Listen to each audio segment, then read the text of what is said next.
Hi, and welcome to the Reflective Rebels podcast, where every couple of weeks I sit down with someone to explore those moments when things changed in their lives. I'm Ben, a qualified coach, but this isn't a self-help podcast. These episodes aren't success stories with neat endings. They're honest conversations about bold decisions to shake things up, or what happens when the universe throws some shit our way. I'm on a mission to spread joy, because life is too short to be shit. My hope is that by hearing someone else's story today, you might feel more connected, learn something about yourself, or perhaps be inspired to rebel and do something different that feels good to you. Because you're not alone, you're gorgeous and amazing, and your story is not over yet. Let's get started. Let's do it. Welcome. So let's start somewhere a little unexpected. What's the weirdest job you've ever had? I think probably when I was a counsellor and working in a prison with drug offenders. That was weird and interesting. Weird because the sense of humour, I never laughed as much doing a job in all my life, but because of the humour within the prison staff themselves, and I suppose because it's a very dark, regimented place to be, you've got to make your own humour in order to survive on a day-to-day basis and remain sane. And that was quite weird doing that one. So how did you end up working as a counsellor in a prison? It was a really kind of... What happened was my mum died in 1995. And we had relocated back from Hong Kong to Ireland because we knew she didn't have long to live. And so I had two very small children and a husband who had a job not involved a lot of travel. And I wasn't working for the first time in our married life. So there was an ad in a paper looking to train counsellors for bereavement and trauma and to work with the witness protection programme. So I signed up, never thinking that I would get a phone call. And I got a phone call. I went to the hotel where they were doing the interviews. There was 20 odd people there, and there was two people picked, me and another person. And I did about 3 months training, and then I started working as a counsellor, mainly doing bereavement at the time. But then as I got more and more experienced in that, the prison service had asked if there could be some support for some of their prisoners in order to give them a more rounded experience, partially upon their release, but to try and give them a little bit more headspace so that they could think a bit more. And the Isle of Man's prison was like the prison that you see on, the programme Porridge. Mm. It looked absolutely like that because it was built in that genre in the Victorian times. And I was asked if I would be willing to work in a prison. And I kind of said, yeah, I never even thought about it. No depth of thought to that decision, really. I just thought that might be interesting. I didn't really think that it would last a year and I would meet many, many different people, from drug dealers to rapists to murderers to people who were in there because they'd committed an offence but were also a victim of another crime. Mm. So you had kind of two things you were trying to balance, and working with the probation service as well. So it was really quite interesting, but funny as well. There was a resilience. But when you walk in and those doors start shutting behind you and the very big clank of the doors closing, it's a very final sound. I'm lucky I can walk out the door, but, it's difficult. It brought me in face to face with a group of people that I would never have ever met on a normal basis. Some people were a bit scary, but So how old were you at the time, if you don't mind me asking? I was in my early 40s. Yeah. And I think because I might feel intimidated, but I never give the impression that I'm intimidated. And I think that stood me in good stead, because some of these people were in for some very, very violent crimes. And some of them were very much happy to advertise that and tell you all about it. I had one drug addict who was a beautiful poet. He wrote beautiful poetry. And he was also a dealer. And he wrote beautiful poetry and was obviously very talented, but then the flip side, which could happen quite quickly even within a counselling session, was very stark. Yeah. It's such a unique environment, isn't it, it seems? Oh, yeah. It is. Just find yourself there. It was quite surreal. And the charity that I worked for that provided the counselling struggled to find counsellors that were younger. So they kind of flung everything at me, I think, really, when I came along and was mad enough to say, yeah, I'll do it.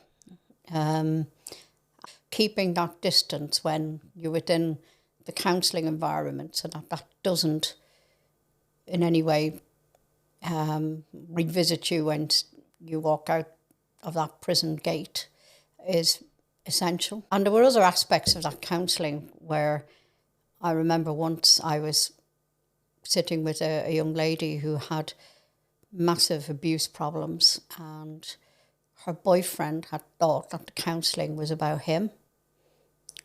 Not an unusual aspect when you have a couple and one of the couple decides to go for counselling.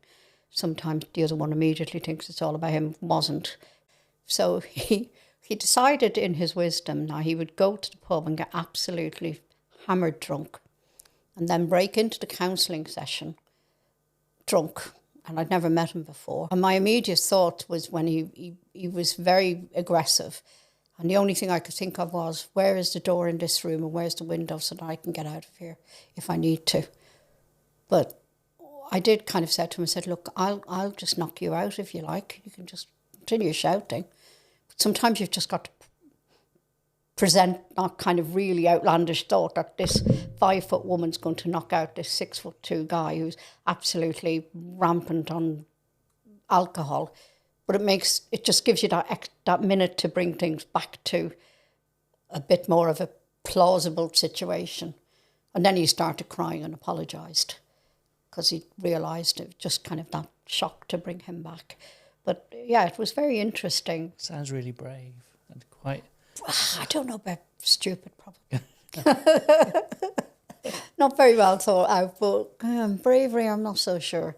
Sounds intense. I wonder whether you learn anything about yourself by doing it, or... Yeah, you do.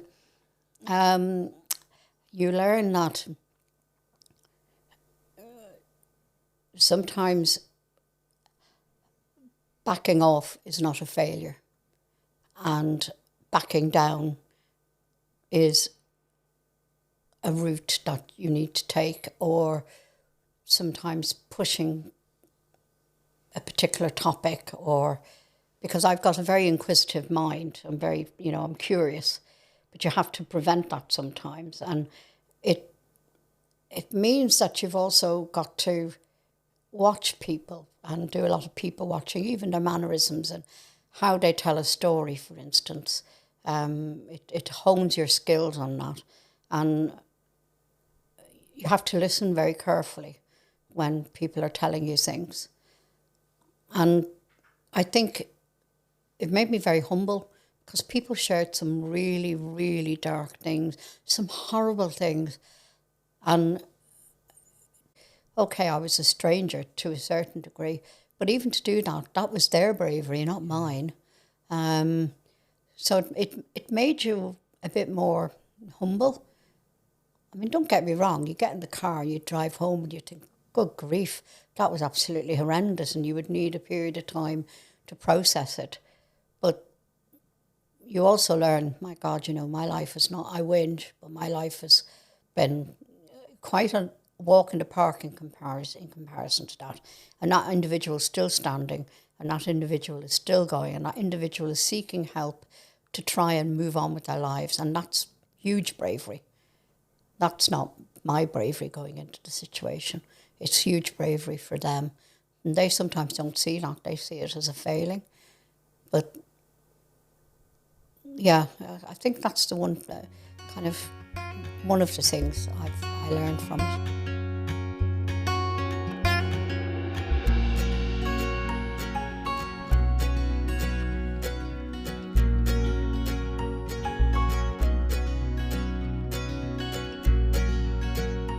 You mentioned something else quite big, sort of snuck it in there. You talked about moving back from Hong Kong. Yeah.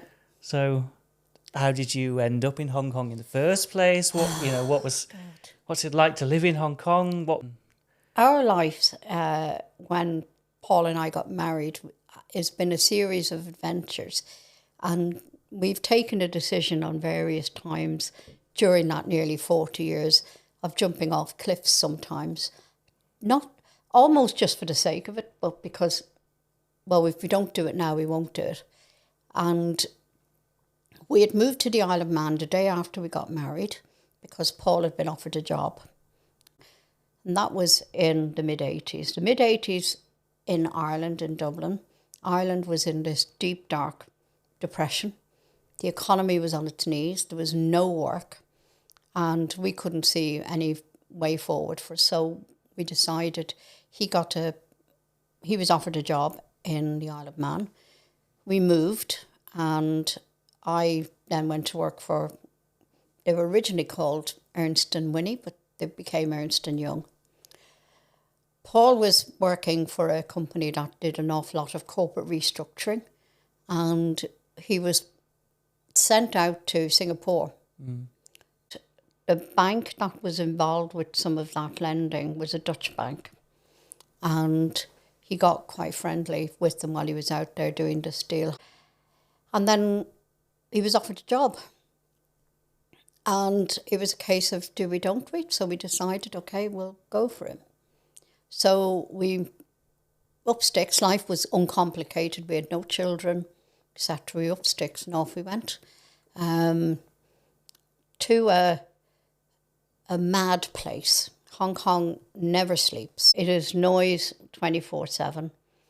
Not only are your ears assaulted by the sound, the smells, the heat, and nobody around you, apart from possibly the people you work with, speaks the language you understand. So you have to use an awful lot of instincts to survive. I ended up working for an Australian accountancy firm, and on my first day joining this firm, welcome Patricia, now these are your staff. Every one of them Cantonese, about 12 of them, and I had 2 words of Cantonese, that was it. And I had one individual who could speak some English, so there was an awful lot of translating and what have you. And in those situations, you sometimes wonder whether you're effective or not. It was different, fast. Working there was pressure like you've never experienced. You don't know what pressure is until you work in that kind of hothouse environment. You work Saturday mornings as well, that was norm. And you worked hard, you played hard. Some magnificent times. We did a lot of travel, a lot of visiting lots of restaurants and travelling around. And Hong Kong itself could be quite cruel and lonely because everybody's very transient. You never made very good friends because people were being marched off to, because everybody worked for companies that had, Hong Kong was an outlier in their organisation. So you'd have people up from Australia, but they'd go back to Australia. You'd people over from the UK. So there was always different expats joining. And I tried to learn Cantonese. I used to go for lessons. I couldn't get my head around the language. There's no genders. It's really difficult. Yeah, but you do get your ear in and you find it. But how did you feel when you were there? What were you thinking on the first day? What were you feeling arriving I was feeling a bit annoyed because they'd lost my luggage.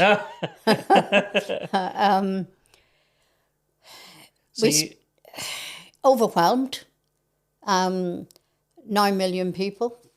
We'd gone from an island with 70,000 people, or late 60,000 from the Isle of Man, to Hong Kong. Everything very fast. And you knew if you didn't keep up, you would get left behind. It was definitely that kind of environment. Obscene amounts of money on the show, to a vulgar point. That people loved showing off their money, their wealth. And it was brought home to me when a friend of mine had to buy a gift for somebody that family are very, very big in Hong Kong, and her children went to school with their children. And so she went into the Chanel shop and thought she'd buy something. While small, it was still Chanel. And when she picked it out and they were wrapping it, they said, "Can we deliver it?" And she said, "That would be brilliant." And she told them where to deliver it. And they said, "Really sorry, madam, we can't do this." And she said, "Why not?" And she says, "Because this whole children's range has already been bought by that individual." That's the kind of ostentatiousness that you're up against. And there's no health system, so you would see huge amounts of poverty. No, you wouldn't be used to in the UK. That would just make your hair turn. But it was a huge experience, and it gave you a life experience that set you apart. He came back much, not meaner and leaner, but certainly more honed and more skilled.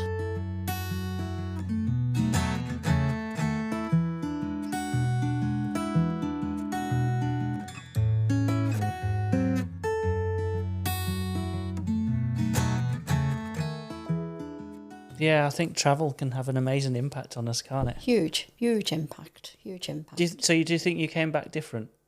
Oh, absolutely. Yeah, absolutely. I came back with 2 young children in tow. Oh, right. So. And my mother was very, very ill, and we decided, and this was one of our other stepping off a cliff moment, we better get back to this side of the pond because we knew there was only a short amount of time. And we had no jobs to go to, nothing. We just pulled the plug. You might say, "Oh gosh, that's very brave." I think we had confidence in our skills. We knew that we would get jobs. We had a house back in the Isle of Man, so we knew we could go back there. And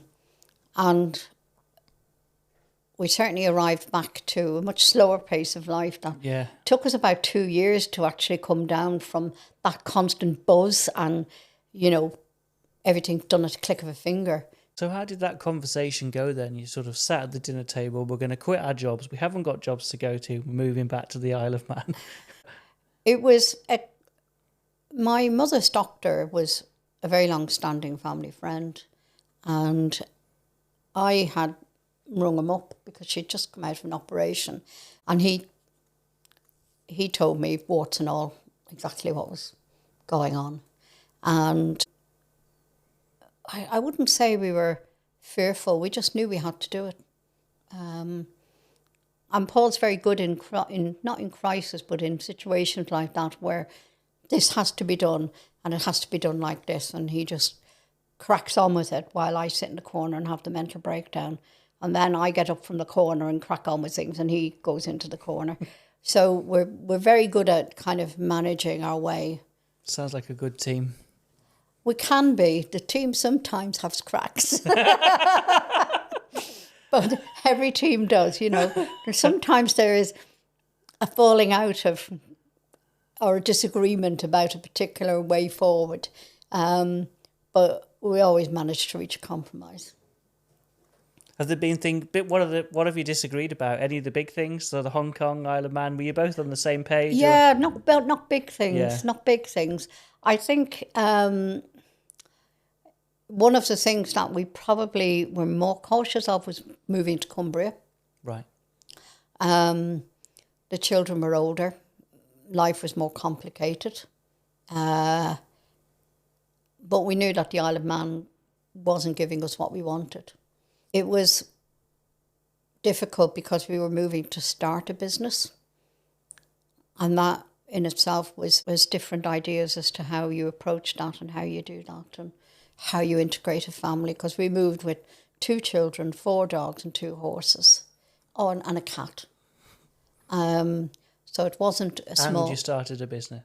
Yeah, we came at 1 client. Big client, but that was... Sometimes that you'd sit back and think, there must be a better way. Not that we shouldn't have done this, but there must be a better way.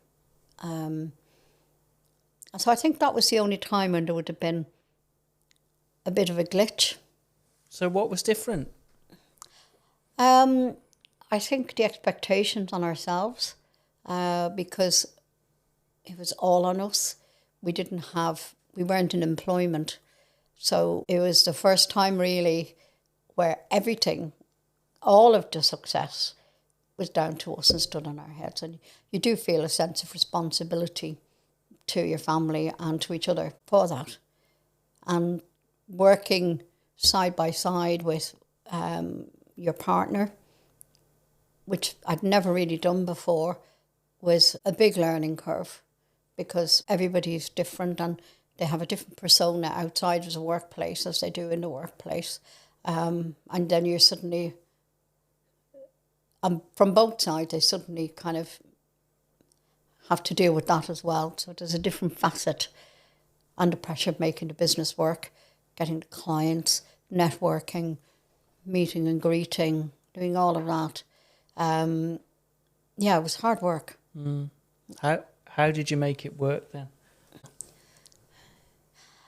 I think that we realised that it was a case of this was our choice. And we then came to a decision that I felt I needed to go off and do something else, which I did for 5 years. Because originally I'd said to Paul, I'll give you 5 years in the business. And that 5 years was up and I went off and I worked. And I worked incredibly hard at that. And Paul was still working in the accountancy business and growing that organically at a pace that was suiting him. And I was kind of dipping in and out, helping when he needed help, still being a partner in that business. And then I got ill. And in a nanosecond in November 2021, things changed. And looking back, I think all that hard work that we did when we originally came really stood us in good stead and allowed us to take stock and sit back and think, what do we do now? How do we proceed? They were, very big questions.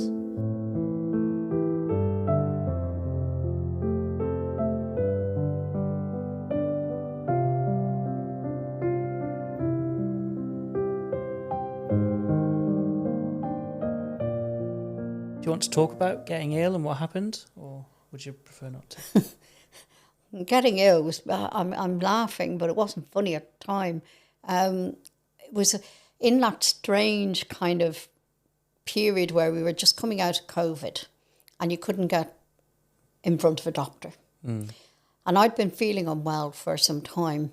And then I did a COVID test and they said I had COVID, which eventually turned out to be an incorrect diagnosis. So I couldn't go into the surgery. I couldn't get a doctor to see me, etc. So over a period of 6 weeks, I just got worse and worse and worse. And I kept ringing, looking for advice and ringing the surgery. And I was I didn't know how ill I was until me having to think about trying to keep going was taken out of my hands. On the 21st of November, 2021, doctor arrived from the surgery, and he did that instinctively. He'd spoke to me about an hour before, put the phone down. I would think he probably looked at his computer and thought, this woman's rung quite a few times. We need to get a handle on what's going on here. And he rang me straight back and said, I've got a window of opportunity. I'm going to come out and see you. And that man saved my life, even though I didn't think so at the time. I hated him for quite a long time. And then I was taken to hospital. I was code red, so I was seriously, seriously ill. I had no idea really what was happening to me. Your brain just goes on fire and it just goes into all kind of different places, and it was really difficult to fought really hard to try and put sense to it all, but you couldn't. And you just didn't have the brain energy, you didn't have the physical energy. But I think as an accountant, one of the most hysterical moments when within about 36 hours of me being admitted, I had to have several blood transfusions because I had no blood. My hemoglobin was critically low. The next person that was brought into the bed beside me was a farmer from Penrith who'd had a stroke doing his VAT return. and I just couldn't stop laughing. And, you know, it's within those really dark moments that you'll find hilarity like that. And then they said, you know, you've had a stroke, trying to compute this. And it took them 2 weeks to stabilise me. And then at the end of that 2 weeks, I had another blip where death was very close again. But I was more aware of that death than I was to the first one. And that was pretty scary. That was really, really scary because you're sitting there and you know something is wrong. There was a period of time, it was about 8-hour period, where I was kind of listening to what people were saying and X, Y, and then I just saw, I'm just going to have to throw my toys out as a pram and be heard here, which is what I did, and ended in, I was very, very quickly shunted off to cardiology. And what had happened was my heart was really challenged with the amount of fluid that was in my body, and I was slowly drowning. And I had this toxic shock going on. So I ended up in cardiology with the most amazing nurse called Alan. Thank you, Alan. And I thought he was going to kidnap me because the drugs do so many weird things to your head. I was convinced he was a kidnapper. And that took a while to I was really suspicious of him. And I can remember that paranoia quite vividly, even now, quite scary. And then things started to get better. The stroke unit in Carlisle Hospital worked very, very hard. The physiotherapists and the occupational therapists there are a wonderful bunch of people. And I came home on the 23rd of December. Having spent a month and a bit in hospital, most of that with no visitors because of, first of all, COVID. Then the ward was shut down because of a novavirus outbreak. So I had very little interaction with anybody other than Zoom. And then I came home to recover. I couldn't read because the stroke had damaged my left peripheral field. So you scan that way when you're reading. I couldn't read properly. So I had to learn to read again. I found it really difficult to do basic things like getting dressed. I would spend 2 hours trying to get dressed and then look down and find everything was on the wrong way around. and have to undress again because I would not sit all day with things on the wrong way. And that tenaciousness, I think, really kind of brought me through. And I worked with the psychologist there, Laura Kearns, who was brilliant, who told me the things I needed to hear, even though I didn't want to listen at the time. And what? Like, no, Patricia, it's not possible that you can go back to work next week. No, you can't do that. You're not ready to do that. And we fought. We used to have stand-up arguments about this because I was determined. I wanted so much to go back to where I was, even though where I was actually not a very great place. I was working all hours, God said, and I was stressed to hell. Now I question, why did I ever want to go back to that? I must have been absolutely crazy. But you want to cling on to normality because you think, I just want to go back to the way it was, because there's a piece of you that you're grieving because you come out wearing a different set of clothes to the ones you went in on, metaphorically speaking, because of that whole experience of thinking, am I going to die? I wouldn't sleep in the hospital. I was afraid of closing my eyes in case I'd die when I was asleep. And I know, speaking to some other people, they've had similar experiences. That makes you sit up and take stock a little bit as to what you're really doing, what really matters. And now when people get really massively upset, I say to them, okay, is anybody going to die? This is where we start the measuring from, rather than going full on panic stations. And it was a whole enormous learning curve for somebody who was naturally impatient. Yeah. To everything was in the slow lane. And that recovery period is a continuous journey. And there are days when you think, I'm left with this and I'm left with that and I'm left with this. And these are all restrictions. And then you have to think, I could have died. So the fact that I'm sitting here bemoaning my restrictions, well, maybe I should just, get off my bum and go and kind of look at the positive stuff and just crack on with it. And that's what I try to do. So you said you sort of had to reevaluate what's different now. What are the things that are important to you? I think that the things that I thought were important, like the impact that I was having on a particular set of businesses that I was working with, actually didn't matter. And there was a stark reality of how much it didn't matter to other people. It mattered a lot to me. That took a while to get over. I think you focus on the network of friends and family. My husband, absolute hero. He made sure I had the space to recover at the pace that I recover at. And my daughter Izzy, who works with us and lives with us, she would do things like buy me the workbooks for people who were trying to learn to read after they'd had strokes by doing word searches and things. And, it looks like a bit silly, but it was a huge thing at the time, when I couldn't recognise the letter I, to go and searching for eyes all over them, to actually be thoughtful enough to do that and to support her dad the way she did. It was amazing.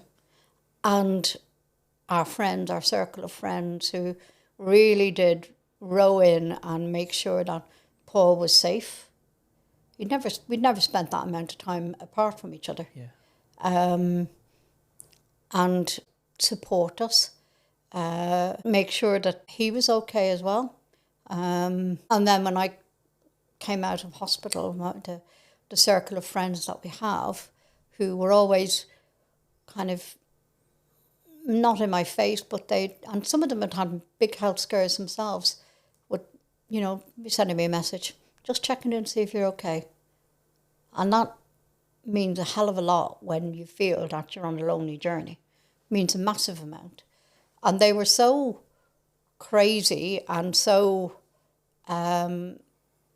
accepting, because there's about a group of about 10 of us in the area. And, everybody just accepts everybody for what they are. And we have such deep conversations sometimes, and such really, really bizarre conversations sometimes. And it's just a beautiful support network that we're all there for each other. So we're that's what different is, to recognise, actually, when they have that saying, hidden in full sight. There's things that are right in front of you that you just bypass, that you don't see, that are actually the most important things, but you just walk by them as if they're nothing. And you need to stop, look, communicate and listen and care. These people cared about me, and a lot of the time the world lacks a huge amount of kindness to each other. And, they were very kind. And it was, a real eye-opener of values and the value of people, certain people. That's was amazing. Very inspiring.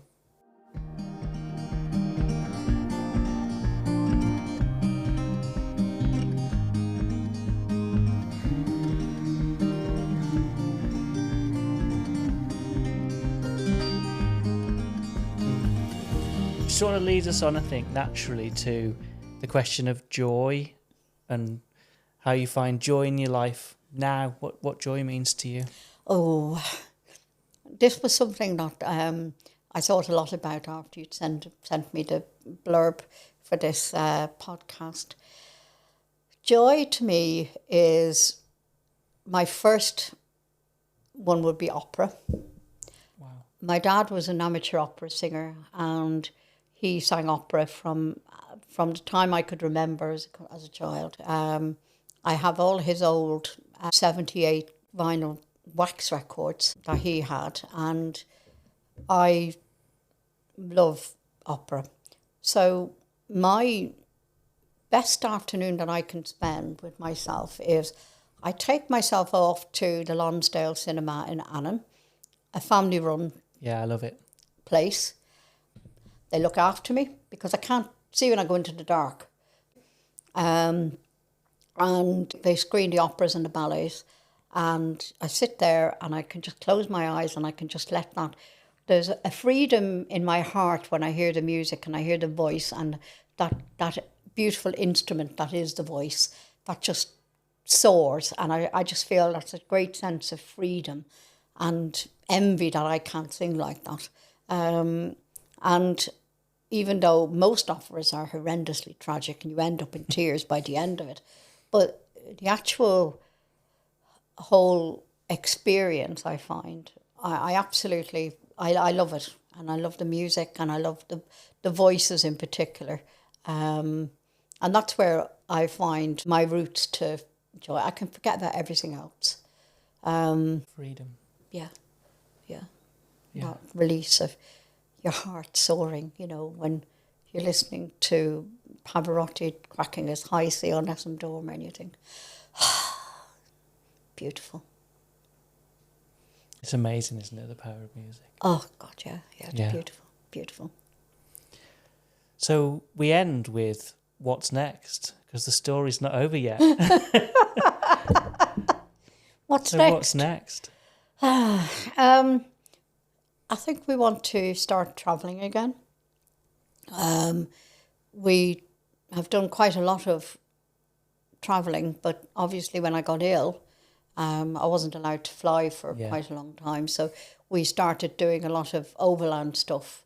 And we'd done that before. We're great trained travellers, like to see stuff at a much slower pace. We're not kind of bucket and spade tourists. We don't like, we like going off the beaten track. So I think more travel. I think if all possible, I would like to go back to India, to where my great-grandmother was born. I would like to do that. I don't know if that's ever going to be possible, that journey, but that would be brilliant to do that. Just being kind to myself, being kind to ourselves, just enjoying the day. I still wake up every morning and think, I'm still alive. Now, I never used to do that, but now I know what that feels like. And I say, I'm still alive. I take every day as it is. And how onerous life can be on people and how hard it can be for people. And if you can extend a hand of kindness, it's incredible the amount of difference that sometimes can make. And people underestimate it, or people don't think about it, or people are too busy. I think it's very important for us all to be human and kind. So I think that stays in my head. Yeah. Beautiful. And a lovely place to end. Yes. Thanks for spending this time with us on the Reflective Rebels podcast. I hope today's story reminded you that you're not alone in figuring life out. And if hearing someone else's story can help change your own, then I think that's time well spent. If this conversation resonated with you, I'd love it if you could follow or subscribe wherever you get your podcasts. And for more real-life turning points, reflections and event updates, you can find me at reflectiverebels.co.uk or reflective_rebels on Instagram. Until next time, here's to choosing what feels true, saying enough to what doesn't, and finding joy along the way. Take care.